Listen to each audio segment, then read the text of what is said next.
Hi friends, welcome to Kavita's Kitchen. இன்னைக்கு நம்ம கிச்சன்ல ஒரு ஸ்வீட் ரெசிபி தான் பார்க்க போறோம். ரவா வச்சு ஒரு கச்சாயம் நல்ல சாஃப்ட்டா எப்படி செய்யறதுன்னு பார்க்கலாம் வாங்க.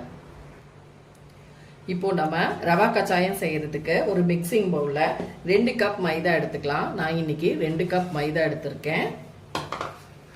கூடவே இதுல ஒரு 1/4 கப் அளவுக்கு நீங்க அரிசி மாவு சேர்த்துக்கோங்க. 1/4 கப் சேர்த்துக்கலாம். இது அரிசி மாவு சேர்க்கும் பொழுது நமக்கு கச்சாயம் நல்லா சாஃப்டா வரும். கூடவே ஒரு 1/4 கப் அளவுக்கு ரவை, வெள்ளை ரவை எடுத்துக்கோங்க. இப்போ இது எல்லாத்தையும் நம்ம மிக்ஸ் பண்ணிக்கலாம். இப்போ இது கூடவே ஒரு 1/4 டீஸ்பூன் அளவுக்கு பேக்கிங் சோடா, ஆப்ப சோடா எடுத்துக்கோங்க. அதுக்கப்புறமா நல்ல வாசனைக்காக நம்ம ஒரு 1/2 டீஸ்பூன் அளவுக்கு ஏலக்காய் தூள் சேர்த்துக்கலாம். ஏலக்காய் தூள் இல்லைன்னா நீங்க ஏலக்காய் தட்டிட்டு கூட சேர்த்துக்கோங்க. அதே போல ஒரு 1/2 கப் அளவுக்கு துருவின தேங்காய் சேர்த்துக்கலாம். இது எல்லாத்தையும் நம்ம நல்லா மிக்ஸ் பண்ணிக்கலாம்.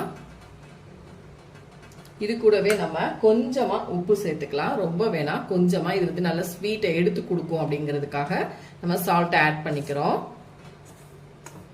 நல்ல ஒரு அருமையான ஈவினிங் ஸ்நாக்ஸா நம்ம இதை செய்யலாம். வீட்டுக்கு திடீர்னு கெஸ்ட் வந்துட்டாங்க அப்படின்னா நம்ம இந்த மாதிரி வீட்டில் இருக்கக்கூடிய இன்கிரீடியன்ஸ் வச்சு நல்ல ஒரு சாஃப்டான பஞ்சு போல ஒரு கச்சாயம் செஞ்சு கொடுக்கலாம்.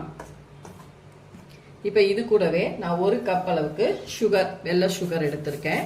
அதையும் சேர்த்துட்டு நல்லா ஒரு வாட்டி மிக்ஸ் பண்ணிக்கோங்க. இப்போ நான் கையில் மிக்ஸ் பண்ணிக்கிறேன். தண்ணியை எடுத்ததுமே நீங்கள் ஊற்றிடக்கூடாது. கொஞ்சம் கொஞ்சமாக நம்ம தண்ணி சேர்த்துட்டு நம்ம மாவு கரைச்சி எடுத்துக்கிறணும். இப்போ நம்ம தண்ணி கொஞ்சம் கொஞ்சமா நம்ம சேர்த்துக்கலாம்.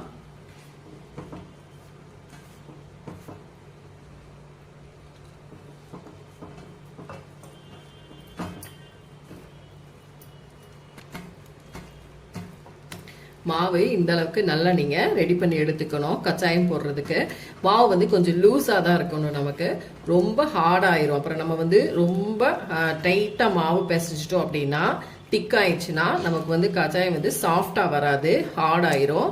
ஸோ இந்த மாதிரி கொஞ்சம் இப்படி இலக்கமா நம்ம மாவு ரெடி பண்ணிக்கணும். இப்போ இதுல நம்ம ரவை ஆட் பண்ணிருக்கனால கொஞ்சம் மாவு ஊறணும். ஒரு 20 மினிட்ஸ், ஒரு 20 நிமிஷம் நமக்கு இந்த மாவு ரெஸ்ட்ல இருக்கட்டும். 20 நிமிஷம் இந்த கச்சாயத்துக்கு மாவு நல்லா ஊறினதுக்கு அப்புறம் நம்ம எண்ணெயில பொரிச்சு எடுத்து. ஃப்ரெண்ட்ஸ், நமக்கு கச்சாயத்துக்கு மாவு ஊறிடுச்சு. இப்போ நமக்கு எண்ணெய் ரெடியாக இருக்குது. லோ ஃப்ளேமில் வச்சுட்டே நீங்கள் இந்த மாதிரி உங்களுக்கு எந்த சைஸ் வேணுமோ அந்த அளவுக்கு நீங்கள் போட்டு எடுத்துக்கோங்க. அடுப்பு மட்டும் லோ ஃப்ளேம்லேயே வச்சுக்கோங்க. கொஞ்சம் இடைவெளி விட்டு விட்டு நீங்கள் கச்சாயம் போட்டு எடுத்துக்கோங்க.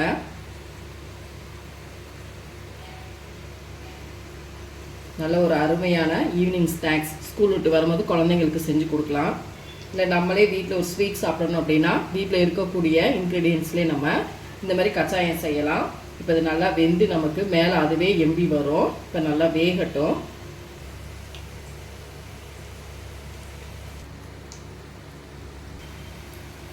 ஃப்ரெண்ட்ஸ், இப்போ நமக்கு நல்லா வெந்துருச்சு. இப்போ அதை நம்ம திருப்பி போட்டுக்கலாம். பார்க்கும் போதே உங்களுக்கு தெரியும் நல்ல புஷ்ஷுன்னு வந்துருச்சு. அதே மாதிரி நல்ல கலராகவும் நமக்கு வந்துருச்சு பாருங்க. இப்போ இது இன்னொரு சைடு நமக்கு நல்லா வெந்து வரட்டும். இப்போ நமக்கு நல்லாவே வெந்துருச்சு. இப்போ அதை நம்ம எண்ணெயிலேருந்து எடுத்துடலாம். உங்களுக்கு பார்க்கும் பொழுதே தெரியும் நல்லா எவ்வளோ அழகாக குண்டு குண்டுன்னு சூப்பராக வந்திருக்கு. இப்போ அதை நான் ஒரு பிளேட்டுக்கு எடுத்துக்கிறேன். இதே போல் மீதம் இருக்கிற மாவுலேயே நம்ம கச்சாயம் போட்டு எடுத்துகிட்டு வந்துடலாம்.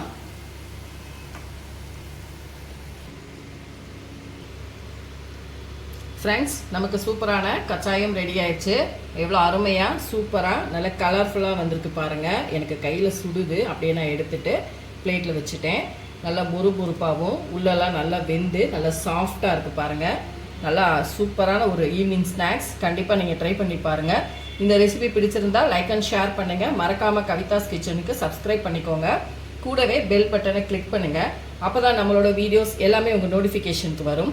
அடுத்த வீடியோவில் உங்களை சந்திக்கிறேன். தேங்க்யூ.